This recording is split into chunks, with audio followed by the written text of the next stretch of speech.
Please subscribe Ito Money Vlog.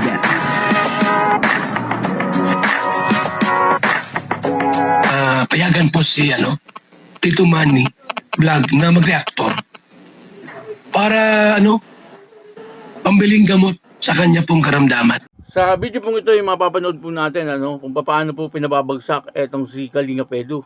At sa tingin ko ay unti-unti na pinababagsak etong si Kalingap Edu at maaaring ito ay pinagplanuhan ng mga tao na merong galit sa kanya or mga taong talagang naiinggit po kay Kalingap Edu.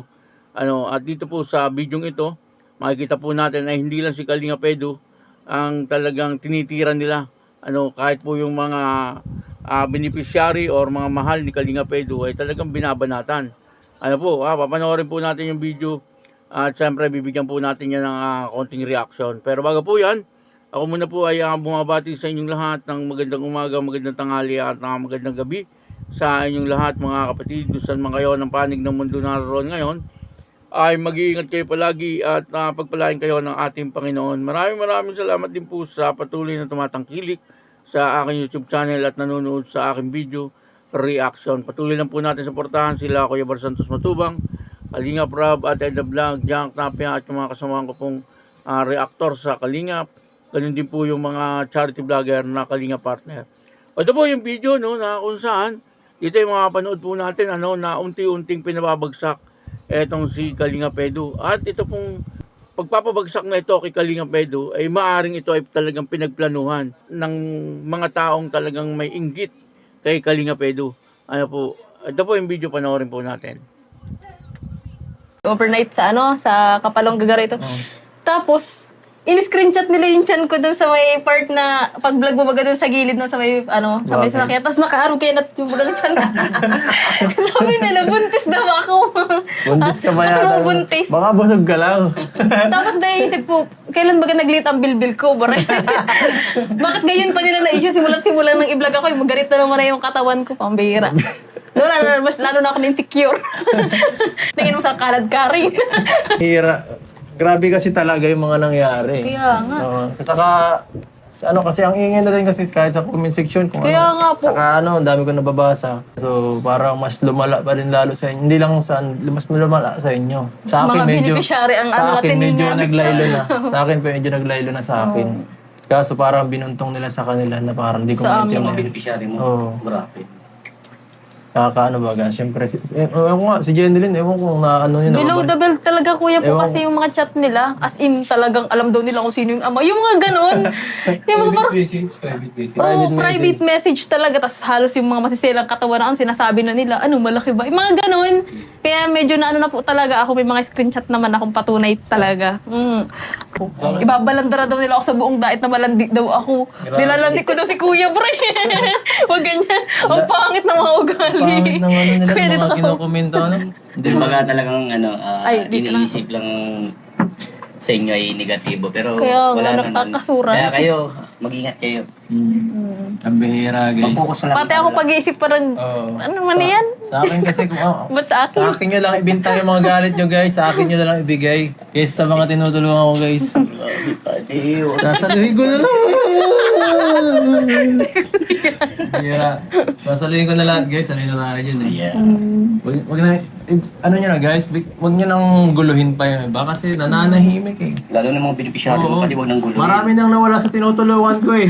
Yun nga pong gusto nila, pati ako. Kaya nga parang lahat, kung pag nawala sila, sino naman? Si Jeneline, Oo, si sila Hana. Hana. Lahat nga, halos lahat Sila ano ba bumaga. si Jeneline? Meron din siguro, no?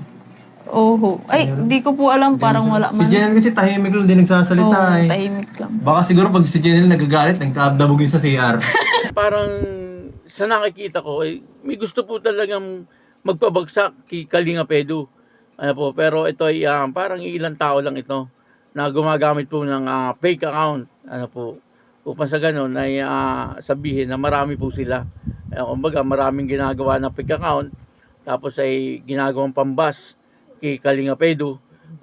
Upang sa ganun, siyempre sabihin ng iba ay marami ang nambabas dito kay Kalingap Edu. Hindi nila kaya si Kalingap Edu, kaya ang binalingan naman itong mga beneficiary ni Kalingap Edu. Po, at ito nga si Early ay talagang ginagawa ng issue.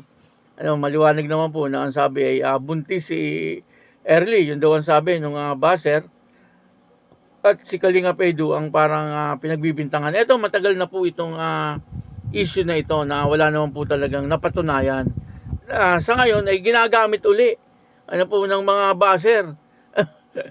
Siguro yung buzzer noon at saka buzzer ngayon ay iisa lang.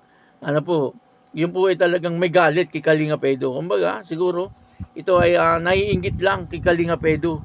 Itong mga taong ito kasi hindi po nila talaga kaya itong si Kalinga Pedro, unang-una sa pagcha-charity.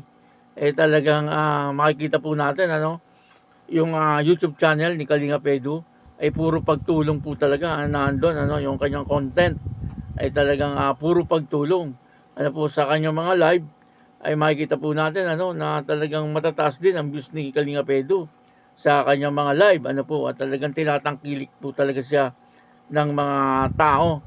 At siguro nakikita po nila na nagiging maayos itong si Kalinga Pedro at nagiging improvement ng buhay, at maaaring sila ay naiinggit sa nangyayari kay Kalinga Pedro. Ilang buzzer na talaga ang tumira kay Kalinga Pedro. Noon pa man ay talagang binabas na po itong si Kalinga Pedro. Pero makikita po natin hanggang sa ngayon ay nakatayo pa rin itong si Kalinga Pedro. Kumbaga, talagang hindi nila kaya itong si Kalinga Pedro. Kaya nag-iisip po sila ng paraan siguro para maramdaman sakit ng kanilang ginagawa. Ang tinitira naman po ngayon ay yung mga beneficiary ni Kalinga Pedro na wala naman pong kaalam-alam. Pati nga po yung ibang beneficiary yata ay talagang binabas na rin. Upang sa ganon ay unti-unting mawala ang mga beneficiary ni Kalinga Pedro. Siyempre nga naman, pagka laging binabas, yung iba siyempre napupuno na, nagagalit na, hanggang sa aayaw na po sila na maging beneficiary ni Kalinga Pedro. Parang ganun po ang strategy nila, o kaya parang ganun yung kanilang plano.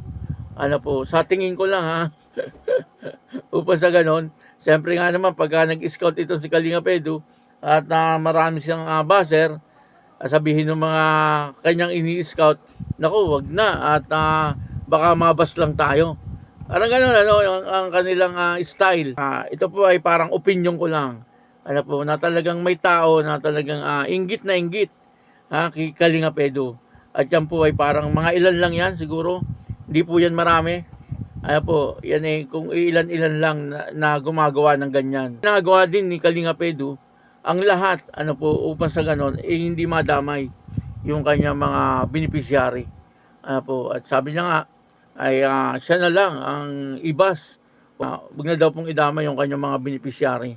Dati siya daw po ang binabas, ngayon naman ay lumipat na sa kanyang mga beneficiary. Grabe, talagang sa tingin ko, ay talagang ang lahat ng ito ay plano. Upang sa ganon, ay pahirapan etong si Kalinga Pedro. Kaya lang, hindi naman po nangyayari. Kasi patuloy po ang dating ng blessing dito kay Kalinga Pedro. At patuloy pa rin po ang kanyang pagtulong. Ibig sabihin, ay marami ang pantulong ni Kalinga Pedro. At marami rin ang nag-i-sponsor kay Kalinga Pedro. Ibig sabihin ay talagang naandyan pa rin yung mga taong talagang nagmamahal sa kanya. Ay hindi po naniniwala doon po sa mga ginagawang paninira sa kanya. Kaya yun, dito po ay patuloy lang natin suportahan si Kalinga Pedro. Maraming salamat po sa inyo lahat. At ako po si Tito Manny Vlog na nagsasabing God bless you all. Diyos mabalos.